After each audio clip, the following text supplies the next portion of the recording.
बिस्मिल्लाहिर्रहमानिर्रहीम। मोअज़्ज़ज़ सामीन और नाज़रीन, अस्सलामु अलैकुम वरहमतुल्लाहि वबरकातुहू। आज आपके सामने बाबा फरीदुद्दीन गंज शक्कर रहमतुल्लाहि ताला अलैह के बारे में चंद बातें अर्ज़ करना चाहता हूँ। चूँकि आपका उर्स मुबारक 5 मुहर्रमुल हराम को होता है, क्योंकि आपका विसाल सन 666 हिजरी में हुआ। आपका मिज़ार पाक पाकपतन में है। आपका नाम फरीदुद्दीन है और लक़ब गंज शक्कर। मुर्शिद कामिल का नाम है कुतुबुद्दीन बुख्तार काकी रहमतुल्लाहि ताला अलैह। जब आपकी उम्र 5 साल की हुई तो आपके वालिद मुहतरम का इंतकाल हो गया और आप यतीम हो गए। माँ ने आपको पाला। औरतों ने कहा कि इनका अब क्या होगा, तो वालदा ने जवाब दिया कि ज़ाहरी महरूमी के बावजूद ना मैं खुद को लावारिस समझती हूँ, ना ही अपने बच्चों को लावारिस समझती हूँ। उसकी वजह यह है कि जिसकी इबादत करती हूँ वो अव्वल भी है, आखिर भी है, ज़ाहिर भी है, बातिन भी है, हय्यु कय्यूम है। गंज शक्कर मशहूर लक़ब है आपका। इसकी वजह बहुत सी चीज़ें लिखी हैं उलमाए किराम ने। एक वजह ये लिखी है कि वालिदा ने कहा कि बेटे नमाज पढ़ा करो, और बाबा फरीदुद्दीन ने अर्ज़ किया कि अम्मा नमाज पढ़ूंगा तो क्या मिलेगा, तो आपने फरमाया बेटे शक्कर मिलती है। रोज़ाना आप मुसल्ले के नीचे शक्कर रख देती और बाबा साहब नमाज पढ़ते फारुग होते तो मुसल्ले के नीचे से शक्कर मिलती। एक रोज़ शक्कर रखना भूल गई तो आपने नमाज शुरू कर दी। तो हजरत बाबा साहब की वालदा मोहतरमा ने बारगाह इल्म यज़ल में अर्ज़ किया कि मौला आज मेरा पर्दा रख ले, मैं शक्कर रखना भूल गई हूँ। अगर शक्कर नहीं मिलेगी तो मेरे बारे में ये क्या सोचेगा। बाबा साहब ने जो ही नमाज ख़त्म की, मुसल्ला उठाया और मुसल्ले के नीचे से शक्कर मिली। अल्लाह का शुक्र अदा किया आपकी वालदा मोहतरमा ने, और फौरी तौर पर आपकी ज़ुबान से जो अल्फाज निकले वो ये थे कि मेरा बेटा मसऊद गंज शक्कर है। उसी दिन से ये लक़ब मशहूर हो गया।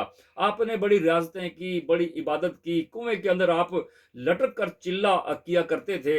नमाज तरावी में रोज़ाना मुकम्मल कुरान पाक पढ़ लेते, तवील रोज़ा रखते।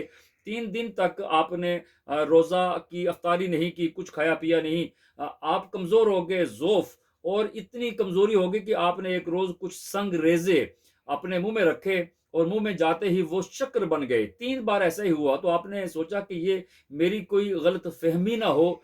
तो आपके मुर्शिद कामिल ने कहा कि ए मसऊद, ये दस्ते गैब से तेरी मदद थी। तुम हमेशा इसी तरह शक्कर की तरह मीठे रहोगे। आपके दरबार पे आपको पता है, सब लोग जानते हैं, एक बेहिश्ती दरवाजा बना हुआ है। इसके बारे में लिखा है कि सन 688 हिजरी में हजरत निजामुद्दीन औलिया और हजरत अमीर खुसरू आप दिल्ली से तशरीफ लाए और अपने साथ 200 हुफाज किराम को आप साथ लाए। और आपने हुफाज किराम से फरमाया कि अब ये मैंने अपने मुर्शिद का दरबार मिज़ार बनाना है। आपने हर ईंट पर एक कुरान पाक पढ़कर दम करना है। वो हुफाज किराम दम करते रहे, एक ईंट पर एक कुरान पाक पढ़कर।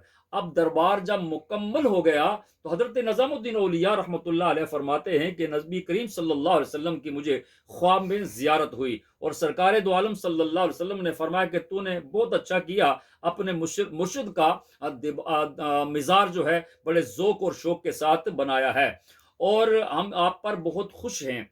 जुनूबी जो दरवाज़ा है उसका नाम बहिश्ती रखना, और ऐलान कर दो कि जो शख्स इस दरवाजे से अल्लाहुम्मा इन्नी अतूबु इलैका मिन कुल्ली ज़म्ब ये पढ़ता हुआ गुजरेगा कि ए अल्लाह, मैं हर गुनाह से पक्की तौबा करता हूँ, अल्लाह तबारक व तआला उसे जन्नत अता फरमाएगा, बशर्ते कि आइंदा गुनाहों से तौबा करे और सोमो सलात का पाबंद रहे।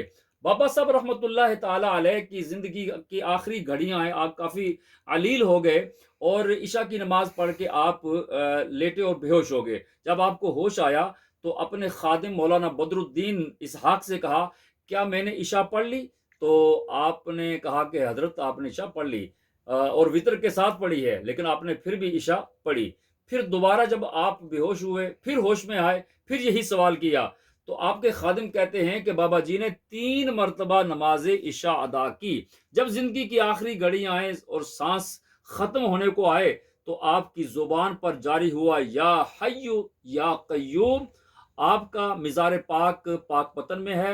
हर साल 5 मुहर्रमुल हराम को आपका उर्से पाक मनाया जाता है। लाखों फर्जंदान तौहीद आपका रूहानी फैज़ हासिल करने के लिए आपके दरबार पर हाज़िरी देते हैं। अल्लाह तबारक व तआला हमें अहलुल्लाह की मोहब्बत नसीब फरमाए और उनसे ताल्लुक़ नसीब फरमाए, क्योंकि तमाम ताल्लुक़ात क़यामत के दिन ख़त्म हो जाएंगे, लेकिन इल्लल मुत्तक़ीन और परहेज़गारों के साथ जो आपका ताल्लुक़ होगा वह क़यामत के दिन भी ख़त्म نہیں ہوگا۔